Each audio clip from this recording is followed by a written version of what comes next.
Moment, tá diskusia to akože neskončí, to debaty.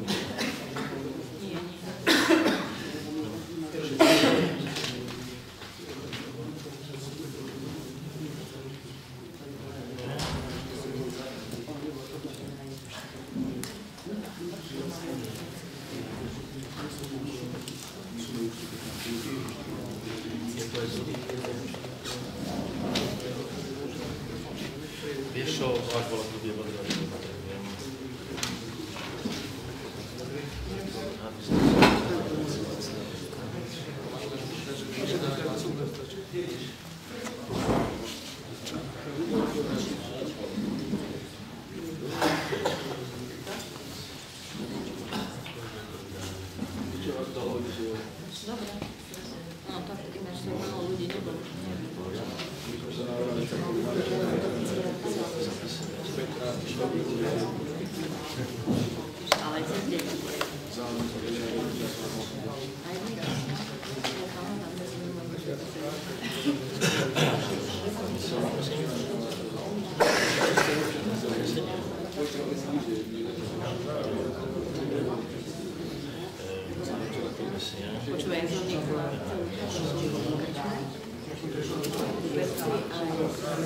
so všetkými dokladmi, s peniazmi.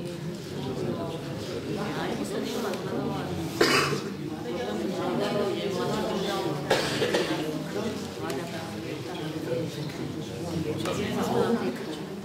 Išli tam, ale bolo odložené. Všetko.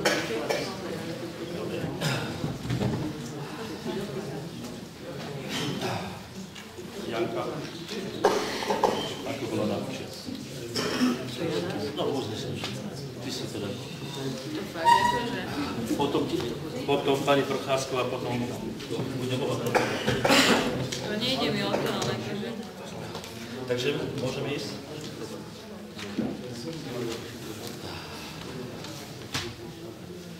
Prajem vám všetkým pekný večer, vážené pani poslankyne, páni poslanci, vážení hostia, viac menej naši občania.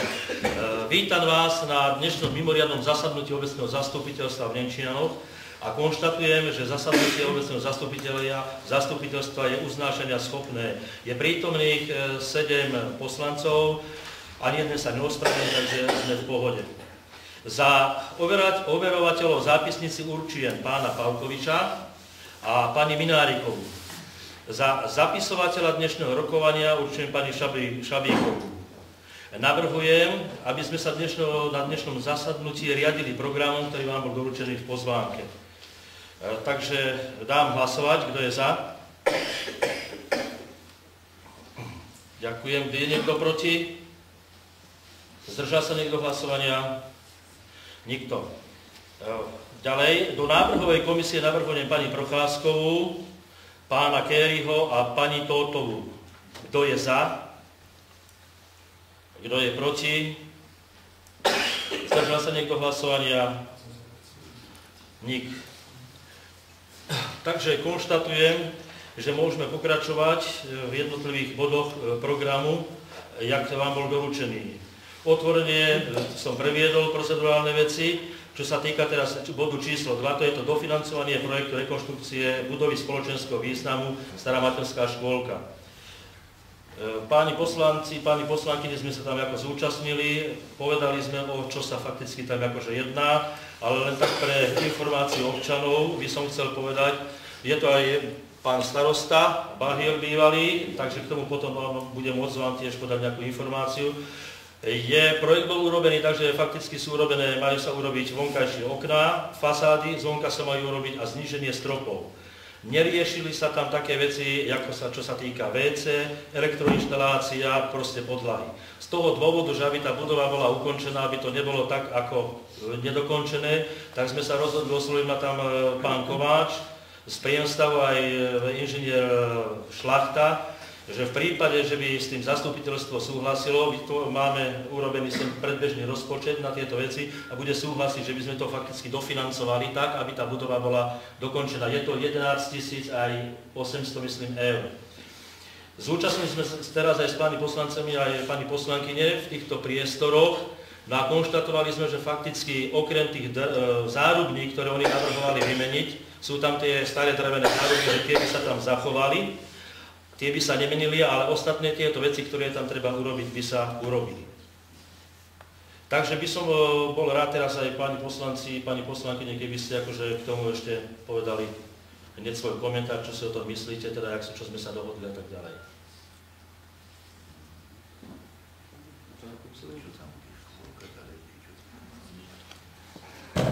Takže zostávame pri tom, že okrem tých dverí tie ostatné veci sa dorobia s tým, že fakticky oslovíme ešte nejakého toho stolára, ktorý nám povie, že čo by nás to potom vyšlo, aby tie dvere zostali zachované. A tie jedny dvere, tak ako sme vraveli, do tej kúpeľky sa vymenia a potom by sa to dodatočne pošalovalo, aby to pasovalo fakticky vzhľadové s tými ostatnými zárubňami. Áno? S tým, že túto čiastku musí tá firma fakticky, lebo toto je len akože predbežný rozpočet, hej, a tú čiastku tá firma bude musieť odpočítať tie zárubne z tejto sumy, ktorá tam bola nahodená. Zárubne, hej, a tie dvere sa, ako to je tých 8 či koľko dverí, tie sa odtiaľ vyhodia. Áno? Dobre, takže by sme potom mohli prikročiť k ďalšiemu bodu a to je územný plán obce. Dám potom hlasovať však v uznesení o týchto veciach. Územný plán obce je to návrh na začatie spracovania.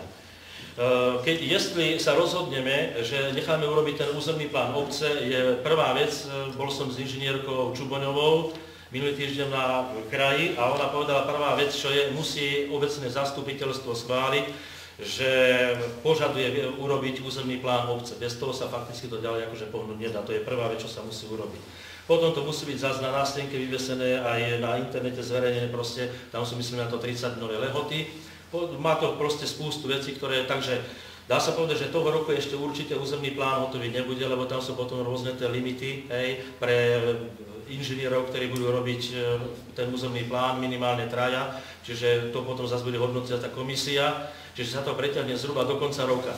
To znamená, že nás by tento územný plán zatiaľ do konca roka nemal stať ani korunu, ale potom je tam možnosť zo štátu získať investíciu na to okolo teda 80% dotáciu, zo štátu 80%. Ten územný plán by sa mal pohybovať v takej časti okolo 350, až teda keď hovoríme v korunách, až 500 000. Záleží na tom, vedľa toho ten projekt, aký vyberieme toho architekta. A z toho by 80% nám zafinancoval štát. Otázka možno znie, že prečo je ten územný plán ako potrebný.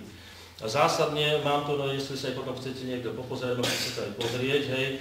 Sú tam veľmi dôležité veci, ktoré uľahčuje územný plán. Hlavne čo sa týka záležitosti ohľadom likvidácie týchto starých barákov, čo máme tu. No, v prípade tam dá sa urobiť i to, čo už ako boli tam tie návrhy, aj nové ulice urobiť, kým to bude zohľadňovať ten územný plán do budúcna, tak fakticky už tým pádom sa tam dá vyčleniť ten priestor z toho extravilánu do toho intravilánu. Sú o mnoho ľahšie a jednoduchšie sa tieto veci dajú vybavovať. Potom je to aj umiestnenie tých verejnoprospešných stavieb, prestavbu a sanáciu s cieľom zlepšiť to životné prostredie. Takže akože z toho dôvodu, že či ten územný plán robiť alebo nie. Zo zákona takto, zo zákon teraz určuje nad 1000 obyvateľov, my máme 700, by sme ho nemuseli mať.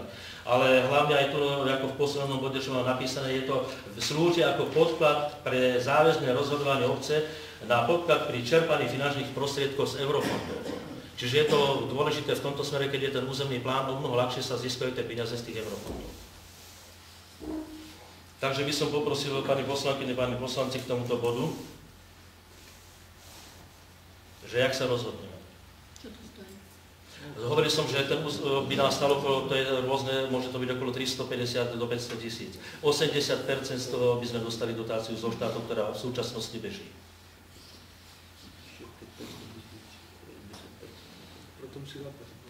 Nie. Nemusíme zaplatiť. Nie. Lebo to ma práve zaujímalo z toho dôvodu, že bežia tieto projekty, čo sú teraz pripravené, že máme my ten rezervný fond, aby sme to stačili vykrývať jednotlivé tie položky. Takže tá pani inžinierka Čuboňová mi povedala toľko, že toho roku nás to určite tak, že peniaze stať nebude, lebo bude to musieť prechádzať pripomienkovaním aj v obci, bez občanov, proste poslancov a tak ďalej, každý sa k tomu bude musieť vyjadrovať. Čiže to je ako pomerne zdĺhavý proces. Ale aká je to potrebné? Ja myslím, že je to potrebné, pretože je tu Jak mi tá pani inžinierka zastupovala, pani inžinierka Bučeková povedala, že dedina je veľmi pekne osadená, má veľa zelení, len je veľmi zanedbaná. A práve v tomto smere tento územný plán by nám veľmi pomohol. Takže by som v tomto smere vás poprosil, pani poslankyne, pani poslanci, aby ste vyjadrili svoj názor. Ja by som povedal. Čiže musíme hlasovať. Budeme hlasovať, ale akože svoj názor si môžete na to povedať, treba spýtať sa niečo, čo môžem poskytnúť za informácie.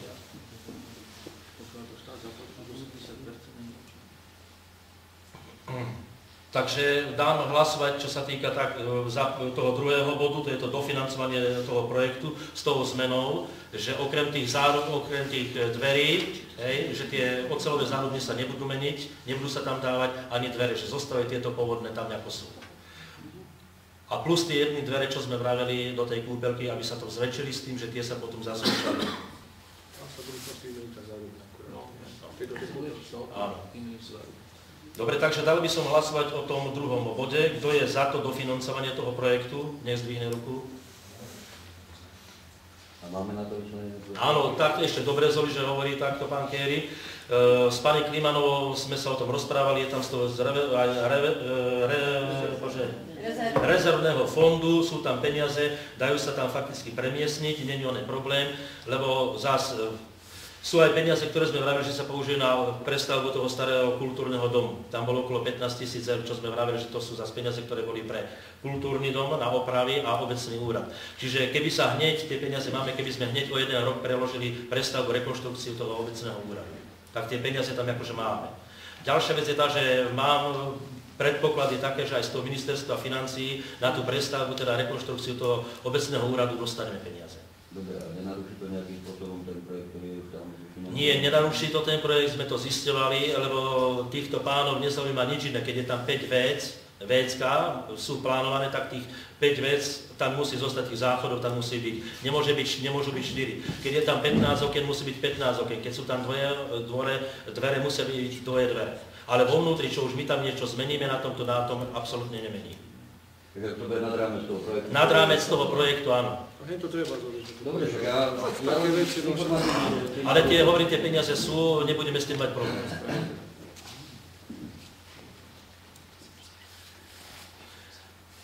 Ešte máte niekto k tomu niečo?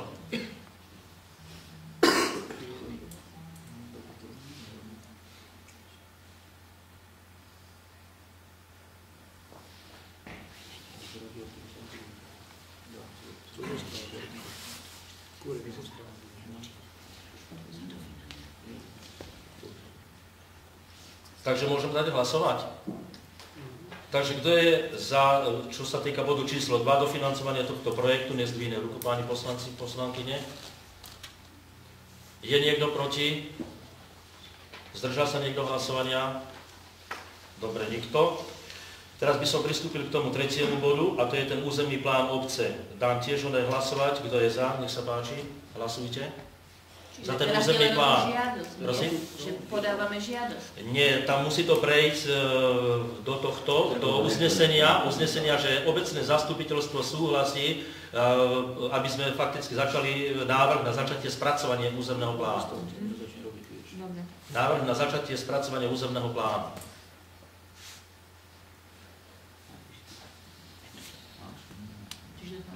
Prosím?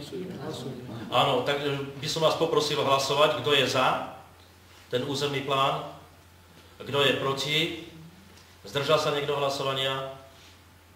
Nikto? Dobre, ďakujem. Ďalším bodom je diskusia, takže páni poslanci, ale by som bol rád teraz fakticky len k tým bodom, nakoľko je to mimoriadne zasadnutie, takže k tým bodom, ktoré sme tu predniesli. Ešte niekto z vás niečo k tomu má?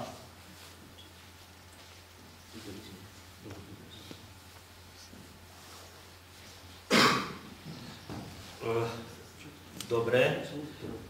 Ešte by som teraz na občanov, na internete som tam pozeral, že či je obmedzené, čo sa týka programu diskusia. Diskusia zo zákona hovorí o tom, že občania môžu dostať hlasovať, priestor teda vysloviť svoj názor v diskusii.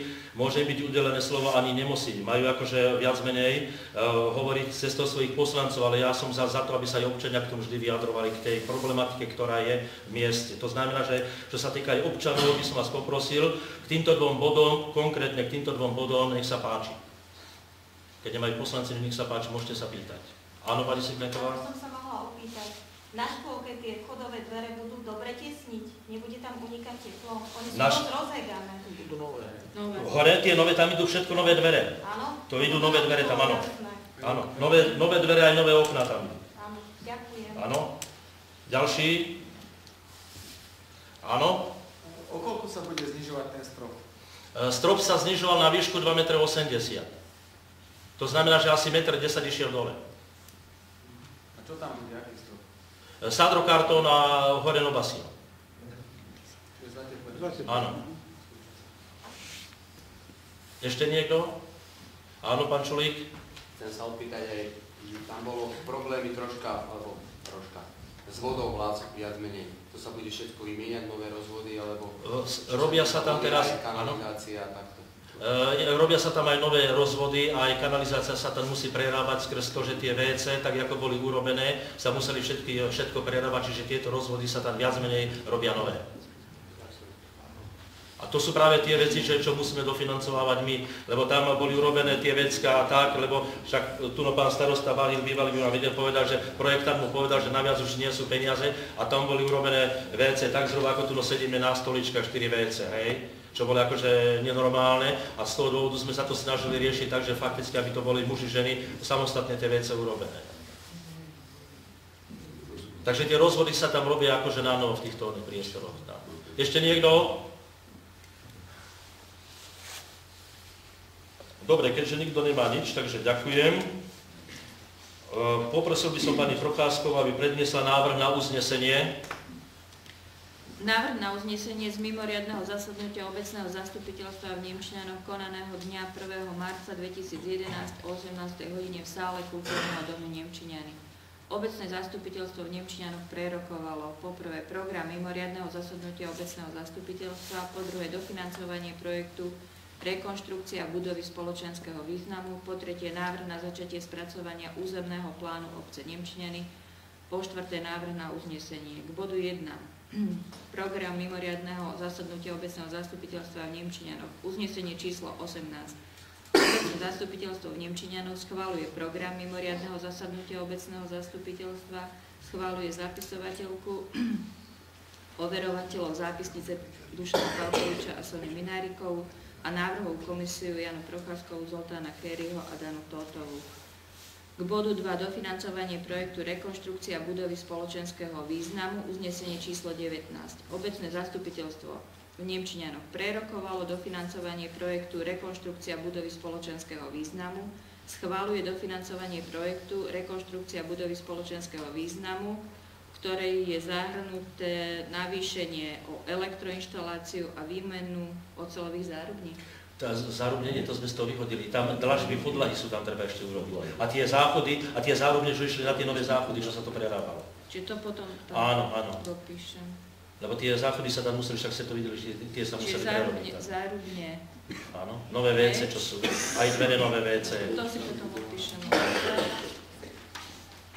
K bodu 3. Návrh na začatie spracovania územného plánu obce Nemčiňany, uznesenie číslo 20. Obecné zastupiteľstvo v Nemčiňanoch schvaľuje návrh na začatie spracovania územného plánu obce Nemčiňany.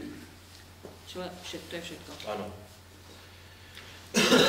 Takže dám hlasovať, kto je za toto návrh, za toto uznesenie, zdvihne ruku, páni poslanci, poslankyne. Je niekto proti? Zdržal sa niekto hlasovania? Keď nikto... Ďakujem vám všetkým za účasť, nakoľko sme vyčerpali všetky body nášho programu, za účasť a ako občanom, tak i pani poslankyňom prajem vám pekný večer ešte. Ďakujem, dovidenia.